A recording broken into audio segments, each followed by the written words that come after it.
Selamat sore, perkenalkan nama saya Anastasius Carcanglis dengan NIM 68202120 akan presentasikan mengenai progress report analisa risiko manajemen pada aplikasi Siplah di SMP Negeri 1 Salatiga. Yang pertama saya akan menjelaskan mengenai tempat studi kasus yang saya ambil.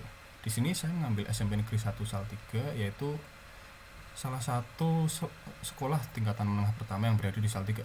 Sekolah ini terletak di Jalan Kartini, Kota Salatiga.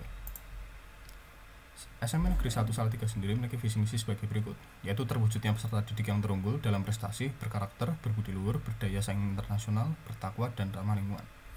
Untuk misinya sendiri ada mewujudkan prestasi di bidang akademik dan non-akademik, membudayakan sikap sportif dalam berkompetensi meraih prestasi, memperkokoh imtak dan kepribadian luhur peserta didik dalam kehidupan sehari-hari, melaksanakan program penataan sarana prasarana sesuai dengan site plan jangka pendek, menengah, dan panjang, membiasakan percakapan bahasa Inggris bagi seluruh warga sekolah lewat kegiatan ekstrakurikuler, mempraktikkan berbagai kegiatan dan ruang wirausaha bagi peserta didik, melaksanakan program latihan keorganisasian dan kepemimpinan, membudayakan senyum, sapa, salam, sopan santun atau 5S dan limut, lalu ada mewujudkan lingkungan sekolah nyaman, aman, rindang, asri, dan bersih, serta mewujudkan slogan Grisa Smart, yaitu giat, rajin, intelek, sigap, siap, aktif, santun, mumpuni, andal, ramah, dan takwa.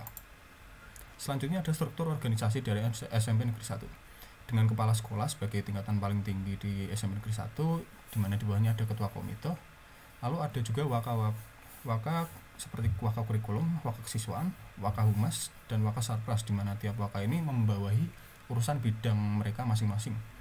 Kepala sekolah juga membawahi wali kelas, guru bimbingan konseling, serta guru mata pelajaran yang ada di SMP Negeri 1.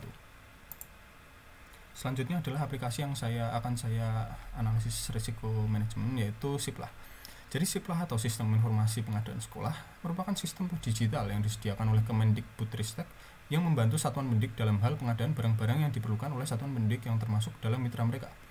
Kebutuhan satuan pendidik ini dibelanjakan melalui Siplah yang nantinya akan disalurkan melalui penyedia barang dan jasa yang tergabung dalam mitra pengelolaan pasar daring Siplah. Selanjutnya terdapat beberapa keuntungan dari satuan pendidik yang berbelanja kebutuhan yang diperlukan oleh sekolah mereka melalui Siplah. Berikut terdapat pada website mereka, yaitu diantaranya ada berkata administrasi terdokumentasi di Siplah. Jadi invoice, bukti serah terima, dan dokumen keperluan administrasi lainnya dapat ditemukan dan diunduh langsung dari Siplah. Kemudian ada pajak belanja yang diurus oleh Siplah. Jadi mitra pengelola pasar daring Siplah akan memungut, menyetor, dan melaporkan pajak ke DJB. Invoice belanja juga berlaku sebagai bukti potong pajak yang sah. Serta ada pembayaran setelah pesanan datang, yaitu Sadik boleh membayar pesanan setelah menerima produk dan memastikan kualitasnya sesuai dengan spesifikasi yang diperlukan oleh sekolah mereka. Berikut adalah kriteria dampak risiko yang saya ambil. Jadi untuk indeks 5 atau katastrofik yang deskripsinya adalah sangat besar, proses bisnis mengalami gangguan total sehingga keseluruhan proses bisnis tidak tercapai. Untuk indeks 4, yaitu signifikan atau besar, yaitu proses bisnis mengalami gangguan yang menyebabkan aktivitas bisnis mengalami penundaan. Untuk indeks 3 yaitu moderate atau sedang. Jadi dampak yang terjadi adalah proses bisnis mengalami gangguan yang menyebabkan sebagian bisnis mengalami penundaan. Untuk indeks 2 atau minor, yaitu deskripsinya kecil, dampaknya adalah proses bisnis mengalami gangguan, namun aktivitas tugas pokok dapat dijalankan secara normal. Untuk indeks 1 yaitu insignificant, jadi sangat kecil. Dampaknya adalah tidak menyebabkan gangguan operasional pada bisnis. Selanjutnya adalah kriteria peluang terjadinya risiko.